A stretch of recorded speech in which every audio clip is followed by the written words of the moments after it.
श्री ज्ञानेश्वरी अध्याय 8 अक्षरब्रह्मयोग ओव्या 76 ते 100.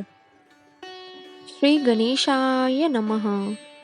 डोळा जे देखावे, का काणी हण ऐकावे, मणी जे भावावे, बोलावे वाचे. जे डोळ्यांनी पाहावे, कानांनी ऐकावे, मनाने नित्य चिंतावे आणि वाचेने जे बोलावे, ते अंत बाहेरी आघवे, मीची करुणी घालावे. मग सर्वी काळी स्वभावे, मीची आहे. असे जे अंतरी माझे स्वरूप आहे, जो मी तुझ्या आत आहे तोच बाहेर आहे, हे मानून पाहशील तर तुला सर्वत्र माझेच दर्शन घडेल. अर्जुना ऐसे जहालिया, मग न मरी जे देह गेलिया. मा संग्रामू केलिया, भय का तुझ. अर्जुना, तू तुझ्या सर्व क्रिया या मला अर्पण केल्यास त्याचा करता करविता मीच आहे, हे ओळखलेस म्हणजे देह गेला तरी तू मरणार नाहीस. एकदा मृत्यूचे भय गेले म्हणजे मग तुला जे कर्म प्राप्त युद्ध आहे ते करण्यास हरकत कसली. तू मनबुद्धी सांचेसी, जरी माझी या स्वरूपी अर्पिसी, तरी मातेची गा पावसी, हे माझी भाक. तू एकदा का तुझी मन आणि बुद्धी ही सर्वस्वी मला समर्पित केलीस तर तू नक्की माझ्यापाशीच येऊन पोहोचशील, हे प्रतिज्ञेने सांगतो. हेच काही सयावरी होये, ऐसा जरी संदेहो वर्ततू आहे, तरी अभ्यासुनी आदी पाहे, मग नव्हे तरी कोपे. आता माझ्या सांगण्यावरही तुला विश्वास नसेल तर प्रत्यक्ष अनुभव घे, आणि जर मी सांगतो त्याप्रमाणे झाले नाही तर तू माझ्यावर रागाव. येणेंची अभ्यासेसी योगू, चित्तासी करी पाचांगू, अगा उपाय बळे पंगू, पहाड ठाकी. साधनेच्या अभ्यासाला चित्ताच्या लीनतेची जोड देत दोघांनी सांगड घातली की सर्व काही शक्य होते. युक्तीच्या सामर्थ्याने पांगळा सुद्धा पर्वत चढून जात नाही का.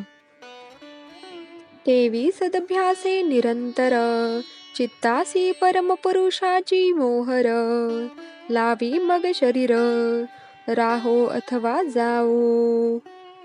त्याप्रमाणेच एकदा का निश्चयात्मक भावनेने त्या ब्रह्मविचारात मन गुंतविले की आपोआप त्या आत्मतत्वाच्या शोधाचा वेध मनाला लागतो. अशा ब्रह्मलीन अभ्यासकाला मग देहाचे असणे नसणे याचा फरक नसतो. जे नाना गती ते पावविते, ते चित्तवरील आत्मयाते, मग कवण आठवी देहाते, गेले की आहे. वेगवेगळ्या मार्गाला नेणारे आपले चित्त प्रभुपदी समर्पित केले की मग देहाची आठवणही राहत नाही. पैसरितेचे आघवे, सिंधू जळा मीनले घोंगे, ते काय वर्तत आहे मागे, म्हणून पाहो येती. सागराच्या भेटीसाठी जेव्हा नदीचा प्रवाह धोधो करीत पुढे धावत जातो तेव्हा तो मागे काय झाले याकडे पाहण्याकरता परत येतो का. ना ते समुद्रची होऊन ठेले, तेवी चित्ताचे चैतन्य जहाले, जेथ यातायात निमाले, घनानंद जे. याचे उत्तर नाही हेच आहे. कारण एकदा नदीचे पाणी सागराला मिळाले की ते सागररूप होते. तसे साधक हा परमात्म्याशी जर एकरूप झाला तर त्याचेही जन्ममरणाचे फेरे चुकतात. तो मुक्त होतो आणि परमानंद अनुभवतो. जयाचे आकाराविण असणे, जया जन्मना निमने, जे आघवेंची आघवेपणे देखत असे. ज्याचे अस्तित्व निराकार आहे, ज्याला जन्म मरण आदी अंत नाही, जो सर्वसाक्षी, सर्वव्यापक आणि सर्वद्रष्टा आहे. जे गगनाहुनी जुने, जे परमाणू होणी साणे, जया चेणी सानिध्याने विश्व चळे. जो या आकाशापेक्षाही पुरातन आहे, जो सूक्ष्मतम सूक्ष्म आहे, ज्याच्या सानिध्याने विश्वाला चेतना मिळते. जे सर्वाते ययाविये, विश्व सर्व जेने जिये, हे तू जया बिहे अचिंत्य जे. हे सकळ विश्व ज्याच्यापासून उत्पन्न झाले आहे, ज्यांच्या सत्तेवर ते चालते, जो तर्काच्या पलीकडला आहे, असा जो अचिंत्य आहे. देखे वोळंबा इंगळून चरे, तेजी तिमिर न शिरे, जे दिहाचे अंधारे चर्मचक्षुसी. असे पहा की वाळवी अज्ञान ज्याच्या डोळ्यांना दिसत नाही, सुसडा सूर्यकणांच्या राशी, जो नित्य उदो ज्ञानियांसी, अस्तमानाचे जयासी आडनाव नाही. जे निर्मळ अशा सूर्यरूपी कणाच्या राशीसारखे आहे, ज्याला ज्ञानाचा उजेड आहे, ज्याला कधीच अस्त म्हणून नाही. तया अव्यंगवाणे या ब्रह्माते, प्रयाण काले प्राप्ते, जो स्थिरावले निचित्ते जाणोनी स्मरे. त्या अव्यंग अशा ब्रह्माला जाणून जो अंतसमयी एकाग्र मनाने स्मरण करतो. बाहेरी पद्यासन रचुनी, उत्तराभिमुख बैसोणी, जीवी सुख सुणी क्रमयोगाचे. जो देहाचे पद्मासन घालतो, उत्तरेकडे मुख करून बसतो, केलेल्या योगाभ्यासाने परमसुख जो मनात परत परत आठवतो. अंतु मीनलेनी मनोधर्मे, स्वरूप प्राप्तीचेणी प्रेमे, आपे आप संभ्रमे मिळावया.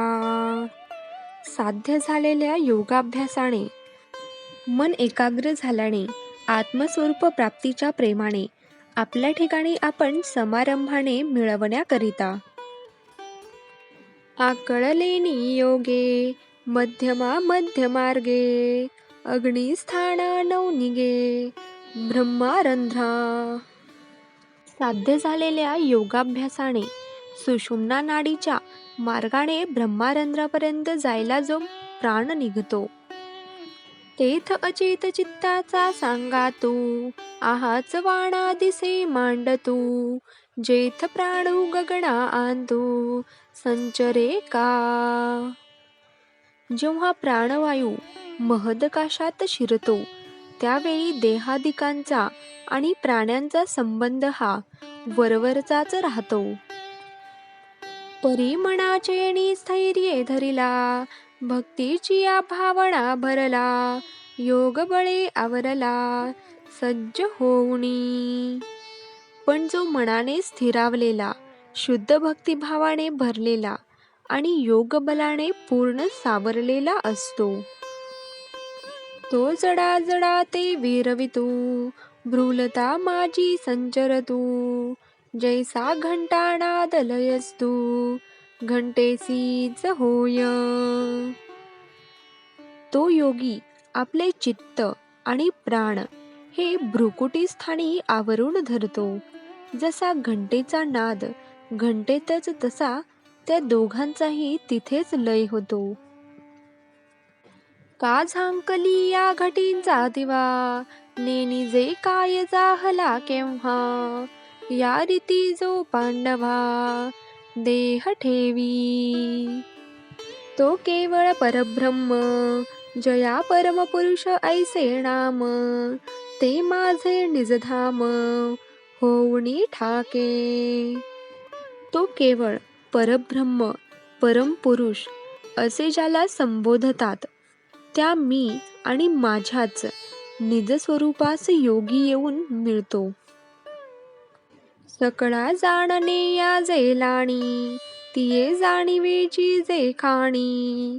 तया ज्ञानी यांची ये आयणी, जया ते अक्षरू म्हणिपे. जे ज्ञान सर्व ज्ञानाचा शेवट आहे. बुद्धिमान ज्ञानी पुरुषांनी ज्याला अक्षर म्हटले आहे.